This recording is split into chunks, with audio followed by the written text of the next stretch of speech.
Olá, amigos do Caminhos do Evangelho. Que Deus nos abençoe nessas reflexões de hoje.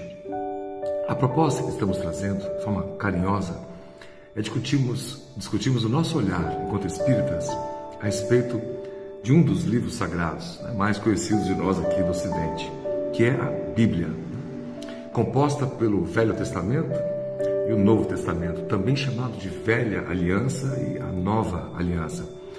E essa ruptura, essa diferença, por assim dizer, é importante porque faz parte da principal observação essencial que a gente quer trazer para os amigos aqui.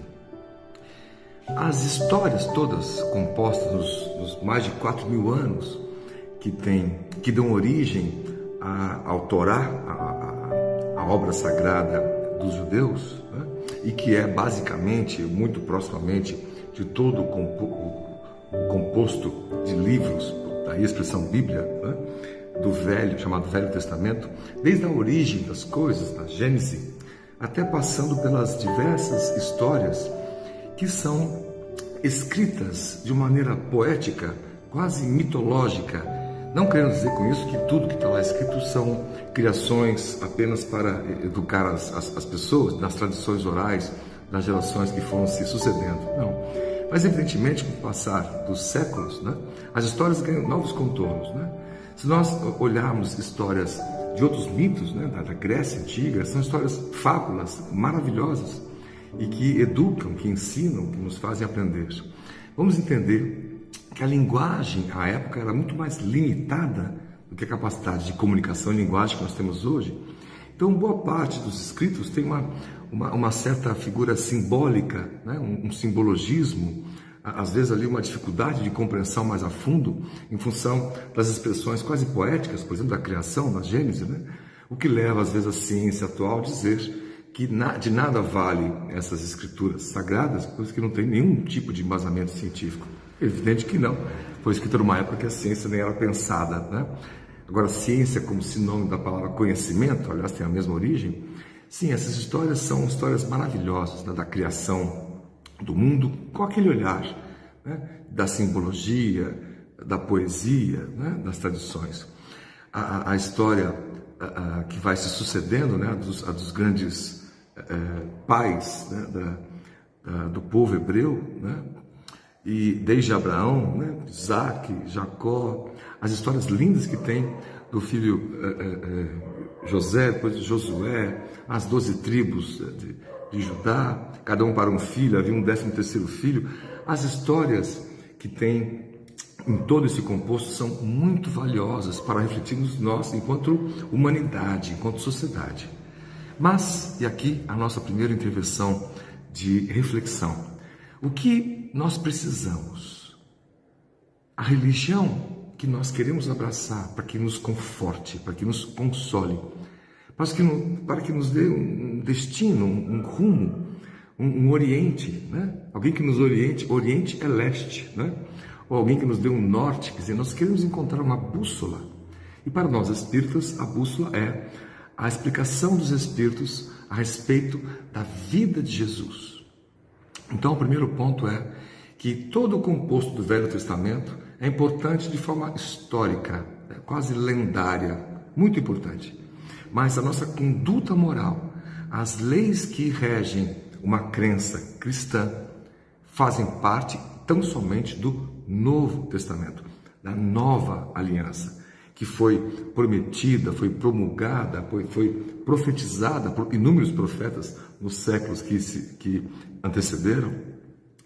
E com o nascimento do Cristo, a vinda dele para a Terra, e as colocações filosóficas, de forma simples que ele fez às pessoas comuns, aos pescadores, a todos nós, deu origem a isso que nós chamamos de a verdadeira religião, que não é um templo específico, não é uma construção de pedra, não é um muro, não é uma construção nem de madeira, é uma construção íntima, interior. Jesus não fundou nenhuma religião, não criou nenhum sistema específico de rituais, nenhum sistema hierárquico de cada um faça o quê. Essas situações foram ao longo dos séculos sendo criadas pelo próprio ser humano a fim de organizar as suas ideias e os seus grupos.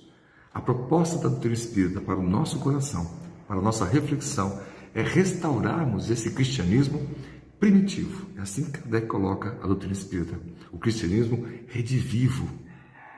Então, são muito importantes as colocações, as leituras, as reflexões que podemos fazer em qualquer passagem do Velho Testamento, que permitem amplas interpretações, que aliás dão origem às diferentes escolas religiosas, diferentes instituições religiosas que vão sendo criadas com pequenas variações, em geral, em passagens do Velho Testamento. Mas o cristianismo, o cristão, a palavra deveria estar empregada e carregada da emoção do Cristo, na sua passagem pela terra. As mensagens que ele deixou rompem com toda uma tradição anterior, que cada povo se via como superior ao outro, querendo dominar. E Jesus propõe um outro tipo de domínio, nunca o domínio pela força, nunca o domínio material, mas o domínio pela envergadura moral. Quem mais teria poder na mensagem do Cristo é aquele que mais ama. E os poderes são de fazer ainda mais o bem a si próprio, fazendo o bem e amando aos outros. Então, os poderes de cura, que são imensuráveis nessa época, denotam essa envergadura moral que a gente na ciência ainda está patinando para tentar entender o poder do pensamento, do magnetismo emanado por um espírito de Skoll, de iluminado, e que pode moldar e mudar circunstâncias físicas e materiais em cada um de nós. E Jesus disse que nós podemos fazer o mesmo e muito mais. Então você veja que há sim essa proposta de nós entendermos que quando nós nos desvencilhamos das prisões materiais que nos prendem ao mundo material, todos sentimos fome, todos temos que trabalhar ou nos desenvolver para adquirir condições de plantar e de comer. É da vida. Se a nossa vida toda é baseada somente nisso, nós esquecemos o principal, que não é o alimento do corpo, é o da alma. Nessa caminhada em busca de trabalho, em busca de aperfeiçoamento, em busca de renda para comprar a própria comida ou de produzir a própria comida, nós crescemos, nós desenvolvemos, nós aumentamos a inteligência, o conhecimento. Não conseguimos fazer isso sozinhos. Precisamos dos outros para envergar nossos projetos rumo aos céus, como são as catedrais, nessa proposta da arquitetura, digamos assim, arquitetura espiritual, como se esses templos que representam um mecanismo intermediário, onde nós nos sentimos melhores pela falta de bosques, de praias, onde nós moramos, pela falta da tranquilidade, às vezes até nos nossos lares, mas a soma do abacateiro seria o melhor templo, como Chico Xavier exemplificava nos seus evangelhos. E cada um de nós, nas nossas meditações, é o nosso melhor templo. Somos capazes de entender o Cristo neste cristianismo primitivo, onde os discípulos aprendiam com histórias, que são as parábolas dos pastores, dos pescadores, dos mares, da pesca, do contato do outro. Ele abordou temas que são fundamentais para a nossa compreensão da vida humana. Em relação à riqueza, por exemplo, nunca jogou pedra, pelo contrário, alertou para a difícil prova da riqueza, que é mais fácil um camelo passar por um buraco de uma agulha do que um rico entrar no reino dos céus. Porque a vantagem ou os benefícios materiais, físicos, nos enchem os olhos materiais, faz com que a gente perca tempo na caminhada rumo ao desenvolvimento espiritual. Quantos dos mais ricos são pessoas das mais felizes? Essa é uma questão que pode ser muito bem refletida e vamos entendendo que há dificuldade pessoal, psicológica, espiritual, moral em todo ser humano, independente da sua classe social e econômica. Então a riqueza não traz um benefício moral, traz uma capacidade em potencial de se fazer muito bem a muitas pessoas. Mas, em geral, isso é visto, e a gente pode ver isso em diversas das celebridades aí, que não entram em causa nenhuma. São os gastos em todos os dias e finais de semana são locupletados para si próprios e os seus, enquanto as famílias são esquecidas nos rincões dos países, ou nos países com seus rincões aí mundo afora. Então, é uma questão importante a gente perceber que ele nunca foi contra a riqueza, mas ele lutou para o uso que nós fazemos dos bens materiais. Então, aí, uma primeira reflexão. Prova disso foi a confusão dos discípulos, quando ele, caminhando com os discípulos, viu ali um ser pequeno, era um cobrador de impostos, um judeu, Zaqueu, que estava de cima da árvore tentando ver o mestre, né? E Jesus, quando aponta para ele, para a surpresa dele, dizendo: desce daí, né? Vem ter comigo. Jesus se propôs a se alimentar junto com Zaqueu. E os discípulos lançaram anátema contra isso, né? Como ele vai lidar com essa pessoa que cobra impostos? Veja Jesus rompendo essas barreiras em relação ao próximo. A pessoa de diferente religião, diferente pensamento de você, é teu próximo também. E também deve ser amado. No mundo dos espíritos superiores, quanto um próximo que nós desconhecemos deve ser amado, o mesmo tanto de amor que nós temos pelo nosso filho genético, nosso filho, nossa filha, da nossa família genética consanguínea. Desde que nós temos aí uma série de passos, talvez de vidas, para aprender a amar os outros como a gente ama aqueles mais próximos e como a gente ama a nós mesmos. Essa era a grande máxima do Cristo. Aquele grupo era também muito ajudado por um dos amigos de Jesus, seguidores, que era muito influente em Roma, embora judeu, que era José de Arimateia, com excelentes condições também financeiras, ajudou muito o grupo em necessidades ali pontuais, né? Então você vê que o alerta para aquele jovem também rico que queria a salvação, e Jesus diz: vá, venda todos os seus bens, doe aos pobres e me segue. E ele com aquela dificuldade, dizendo: amanhã eu vou, né? Depois eu vou, né? E esse amanhã eu vou, um dia eu vou, nunca chega, porque a gente vai sendo dominado pelas nossas necessidades absorvidas do mundo material, do ter mais, né? Do pagar os boletos no fim do mês, e não tenho tempo, se eu me dispor a ser voluntário numa causa social, como é que eu vou sobreviver? E a gente então fica negociando, né? O tempo é uma questão de prioridade, né? Se você não tem tempo para fazer algo, porque você não quer fazer de coração esse algo, porque tempo é uma questão de prioridade das suas vidas, né? Tire uma gaveta para colocar outra, né? Abre uma janela quando se uma tem que se fechar, por exemplo. Então são escolhas do nosso livre-arbítrio. Então a reflexão de que a proposta do Cristo era reviver, a proposta do Espiritismo era reviver esses passos de Jesus, né? Caminhando com as pessoas mais simples, sabendo e chamando-as pelo nome, né? As pessoas mais simples. Alguns de nós fazemos trabalhos sociais há muitos anos e nós somos perguntados: como é que é o nome daquela família que você tem? Fala: não sei, não me lembro. Alguns até dizem: eu atendo tantos que não sei nem pelo nome. Ora, esse distanciamento da pessoa, esse atender não é só jorrar doações financeiras ou materiais, que são necessárias, fundamentais, mas a caridade não está aí. Aí está a doação. A caridade estaria em doar-se, né, no limite das suas forças. Mesmo que quando sejam recursos materiais, como nós aprendemos com Jesus na passagem do óbolo da viúva. Quando ela joga ali umas moedinhas e as pessoas em volta do gasofilácio, né, uma espécie de fonte ali, né, disseram: olha só, ela não está doando nada, né? E Jesus faz esse alerta a eles, né? Ela está doando muito mais, que está dando aquilo que pode faltar a ela própria, né? Enquanto vários outros aqui dão o mínimo.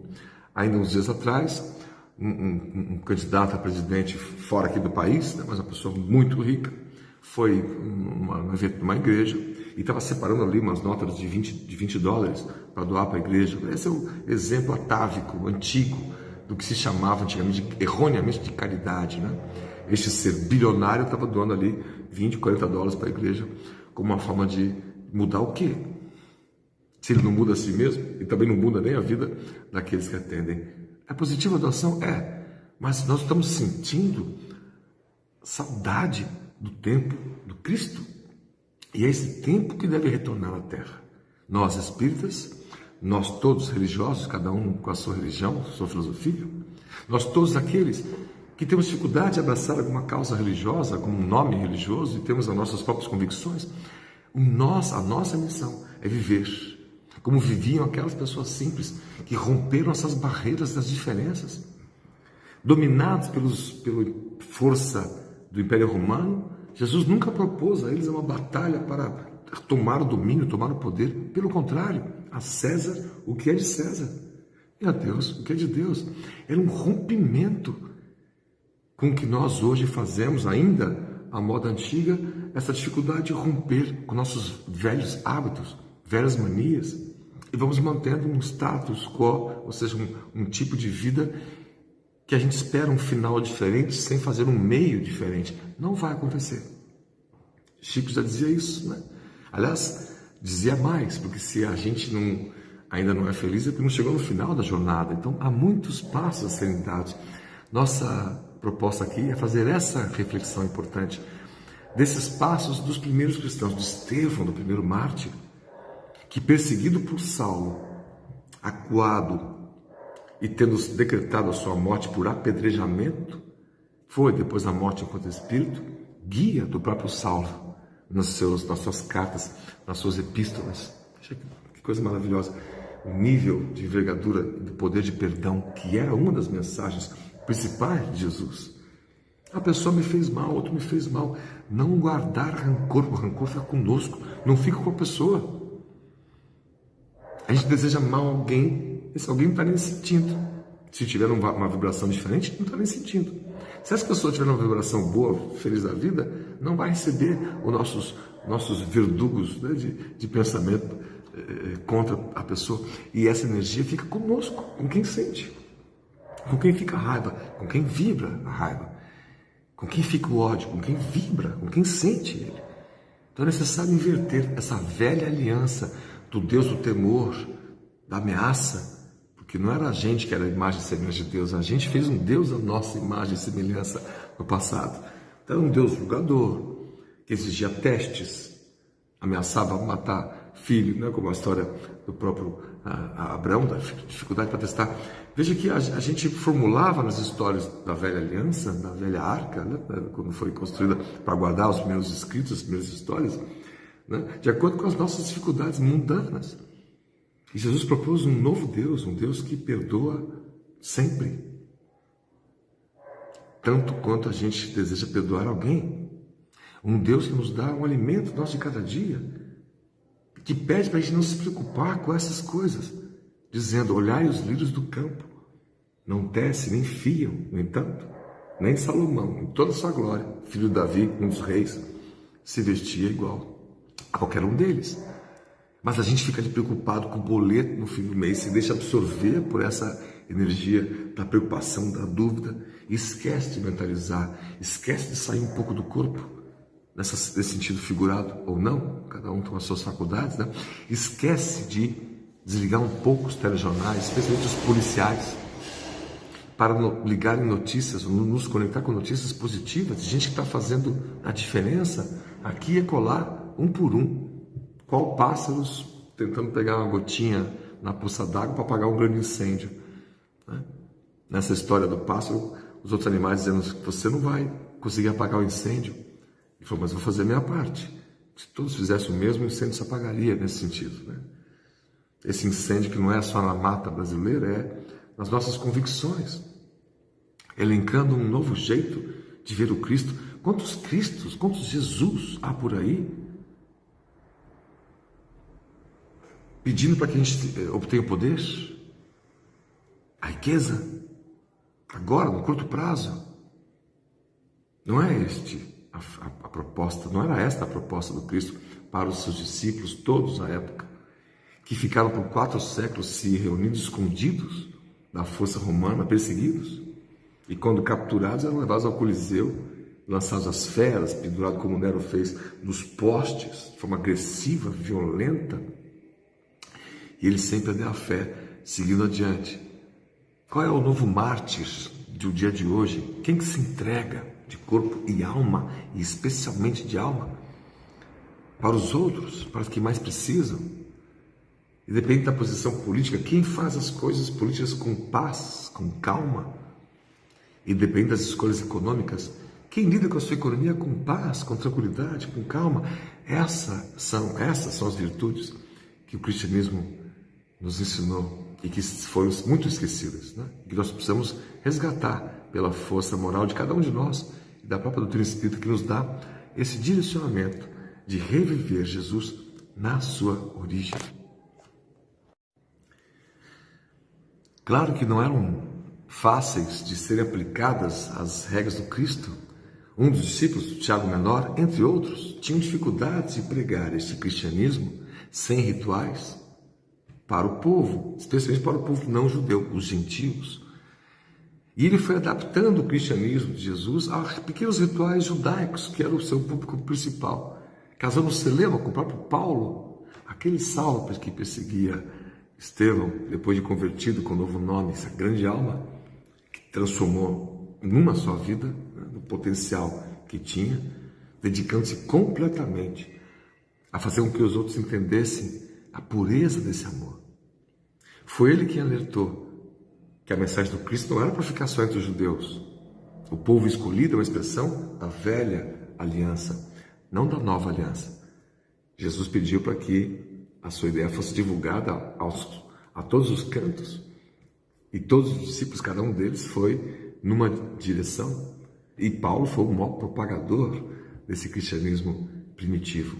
As pessoas tinham uma estrutura de organização, né? Mesmo às vezes escondidos, enquanto o Império Romano ali estava acuando os cristãos, mas ninguém recebia para isso. Aliás, isso Paulo deixou claro para a primeira obra social feita cristã, que os discípulos fizeram, que era a Casa do Caminho, liderada por Pedro, André, entre outros, que ali se atendiam o público judeu convertido ao cristianismo e também os gentios convertidos ao cristianismo. Havia um povo só, os cristãos, e não o que hoje são as inúmeras escolas diferentes, cada uma arvorando para si, se melhor do que outra. Nós não devemos entrar nessa seara. A melhor religião, como diz Divaldo, é aquela que faz mais bem para cada um de nós. Então, cada um pode ter o seu desafio de se encontrar numa religião. A proposta da doutrina espírita é nós revivermos o cristianismo primitivo. Nós estamos dizendo primitivo por quê? Porque é a expressão que se usa para esses primeiros cristãos até o século IV, quando o imperador Constantino de Roma oficializa a doutrina do Cristo como sendo a doutrina do império. Então eles deixam de ser perseguidos e passam a fazer parte do poder. Daí em diante, uma série de concílios, as figuras religiosas já recebiam para isso, viviam disso, coisa que Paulo sempre defendeu o contrário, lá na Casa do Caminho, que o pescador continua a pescar, vem do seu trabalho, produz sua renda e aqui se dedica a amar o próximo, a cuidar do outro, do viajante, do doente e assim por diante. Que cada um continuasse com as suas atividades laborais, que trouxesse renda dali, que não vivesse da renda das doações na própria obra social que eles tinham. Veja que interessante isso, né? Para mim é um grande aprendizado. As doações para o Instituto Mutirão são para o Mutirão, não são para o meu uso pessoal. Eu dou para o Instituto Mutirão. Esta é a lógica, né? De buscar não viver das doações, sim, de cada um do seu trabalho. De nunca cobrar para um evento espírita onde se possa divulgar Jesus. Sempre que possível, diluir os custos do evento entre os organizadores todos, os patrocinadores todos, para que aquela pessoa mais simples possa ir sem constrangimento de não conseguir pagar. Né? Então, não envolver as questões materiais no meio das questões filosóficas, tomar cuidado com essas questões, né? De nós entregarmos de graça aquilo que de graça recebemos, que é a própria vida que nós temos. As próprias condições que nós temos, só temos porque Deus permite que assim tenhamos. Nosso Pai, nosso Criador, como Jesus fazia menção, meu Pai, para chegar ao meu Pai, eu sou o caminho, a verdade e a vida. Ele, Jesus, não é aquele Jesus do púlpito com o microfone na mão que grita hosanas, é aquele do deserto, com um sorriso embora um olhar profundamente penetrante, que nos conhece a alma profundamente. Aquele que pede para que a gente ame. Quando estivermos cansados, continuemos a amar. E quase sem forças, não deixemos de amar. Aquele que diz que quando alguém lhe pede para caminhar 1000 passos, vá 2000, faz além, faz mais. Aquele que pede para não guardarmos rancor, para respeitarmos as pessoas todas.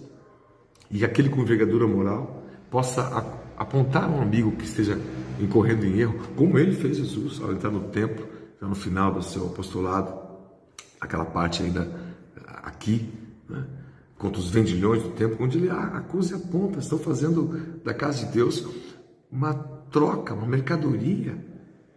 Como hoje as religiões, as televisões e as políticas estão entranhadas como se fossem coisas normais, não pertencem ao mesmo mundo.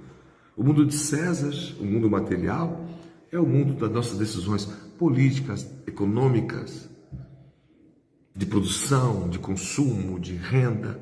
Não tem nenhuma ligação com a visão espiritual da vida, que é a gente fazer tudo isso, o consumo, a renda, o trabalho, a produção, sem deixarmos o nosso aspecto moral de nos guiar. Fazer isso respeitando o outro, respeitando o próximo. Aquele velho hábito de sermos devassos na semana para curarmos a devassidão numa missa de domingo, não existe mais. Aquele velho hábito de nós negociarmos, frequentarmos alguns templos religiosos a fim de melhorar nossa situação econômica, existe ainda, mas não existirá mais um dia. Porque o avanço só se dará, ou só se dá de forma efetiva, depois que o avanço intelectual se transforma num progresso moral, a decisões que causam um impacto mais positivo na vida e no coração das pessoas. Enquanto esse dia não chegar, a gente está patinando, misturando religião com o Estado. Emmanuel já disse para o Chico Xavier nos livros, o Estado tem que ser laico, as escolas laicas, ou seja, não há ensino religioso nas escolas, pois que há reconhecidamente um segmento enorme de religiões a serem pesquisadas e cada um pode escolher a sua. Essa é a liberdade da vida, do livre-arbítrio. A proposta do doutrina espírita não é ser a principal religião do mundo, é que todas as outras religiões vão tendo aspectos espiritualistas cada vez mais próximos da doutrina espírita, que será cada vez mais próximo da ciência, quando ela tomar os seus avanços. É entendermos as diferenças de você fazer um post, arrecadar produto, nem sair de casa. E com outro post, alguém consegue para levar lá numa comunidade, e você nem saiu de casa. Não conhece a comunidade, não conheceu a pessoa, não conheceu a criança. Se você perguntar para aquela criança se ela quer aquele brinquedo, ela vai dizer que sim. Se perguntar o que mais que ela quer, ela vai dizer um abraço. Eu quero atenção, eu quero afeto, eu quero ajuda na nota da escola que está ruim. Eu quero ajuda para ir para outra escola, porque essa escola toda está ruim. Ela quer uma série de outras coisas que exigem tua presença, o teu olhar, o teu carinho. Muito mais do que a tua doação. O primeiro passo é a doação. Nós temos que dar os outros passos que os cristãos nos ensinaram, aqueles lá primitivos, originais, que deram um passo em direção ao outro, a uma nova vida, mudaram de vida. Como é que eu vou merecer entrar num mundo espiritual mais avançado um dia, quando eu viver um pouco desse mundo mais avançado hoje, que é me entregar mais para as coisas espirituais, para o outro, para quem mais precisa, para melhorar meu trabalho, fazer com perfeição o meu trabalho, por mais simples que ele possa parecer ou ser, fazer da melhor forma, fazer com um sorriso, tentar encarar as rupturas da vida, as dificuldades da vida com mais bom humor, que é difícil. Toda vez que eu me deparo com uma coisa que não dá certo, eu falo, meu Deus, não dá certo. Aí faz outra coisa, não dá certo. Tá vendo, Deus, não tá dando nada certo, nada certo. A gente fica como se Deus estivesse escolhendo coisas que dão certo ou não. Não é assim. Nosso destino já está traçado, segundo João de Ângeles. Somente uma fatalidade nos aguarda, a plenitude da vida. Mas Deus não dá como se fosse um condão de mágica, aquele Deus antigo dos milagres, não. Essa se dá por conquista, nossos passos. O que Ele faz é nos ajudar a caminhar, para que não caímos para um lado ou para o outro, porque não há um lado ou outro que vai resolver a situação, é o lado de dentro que resolve a nossa situação e a situação do mundo. Então que possamos pensar nessas questões com muito carinho, né? O Novo Testamento é o Evangelho de Jesus, aqueles 4 evangelhos, mais as passagens maravilhosas que tem depois que Cristo deixou todos, depois de ressurrecto e já de volta ao mundo espiritual, a criação da Casa do Caminho, os Atos dos Apóstolos, que são em última análise um livro escrito no gerúndio, ou seja, eles não terminou. O ato dos apóstolos, os atos, continuam sendo praticados por todos nós que nos declaramos cristãos, amantes do Cristo, independente da religião que a gente tem, e que queira seguir Ele, não só no coração, mas como espelho, como alternativa de vida efetiva. E assim, nós finalizamos refletindo que cada um de nós, especialmente nós espíritas, temos esse compromisso de entender que viver nesta vida significa viver de maneiras diferentes do que a tradição material, a tradição do sistema de vida nos propõe, nos oferece. Você trabalhar o mês todo, o dia todo, reclamando do trabalho, cuja renda mal consegue pagar as contas, não tem tempo para si, passa o tempo, teu cabelo embranquece, você adoece, nós envelhecemos, dizendo que um dia precisamos fazer algo que nós viemos para cá fazer desde crianças, que era ter uma vida com essa dignidade dos primeiros cristãos. Viver reconhecendo que somos limitados, que precisamos aprender. Viver reconhecendo que não são os títulos daqui que fazem a gente. Não é o doutor, não é o mestre, não é o juiz, não é o professor, não é o presidente, não é o diretor, não é o líder, não é o comandante, não é o capitão, não é o empresário. É cada um de nós. Especialmente entre os mais simples, há as figuras mais notáveis. Isso é da própria história. As figuras mais notáveis da história, em geral, ou nasceram em ambientes bem simples, como o próprio Jesus, Chico Xavier, entre outros tantos, ou optaram pela vida mais simples depois, como Gandhi, como Francisco de Assis e tantos outros. E conhecemos figuras que são muito queridas e que, embora tenham condições intelectuais para ter uma vida financeiramente muito boa para si, e embora venham de famílias já que são mais abastadas, estão optando por ter uma vida mais comunitária, mais próxima das necessidades, porque isso era o grande anseio daqueles primeiros cristãos. Então, a proposta da reflexão de hoje, em resumo, é que nós olhemos para esses primeiros cristãos com o desejo de nos tornarmos um deles, ou como eles foram. Ainda que perseguidos, não deixaram de amar. Ainda que acuados, não deixaram de perdoar. Ainda que injustiçados, eles sabiam que a verdadeira justiça não é deste mundo, mas do outro, do qual Jesus aguarda, aquele que consegue vencer este mundo sem ser dele, aquele que consegue se doar tanto para o próximo, que passa a entender o próximo como a si mesmo, né? Importantes irmãos nesse universo infinito em que nós vivemos. Que assim seja, e muita paz a todos.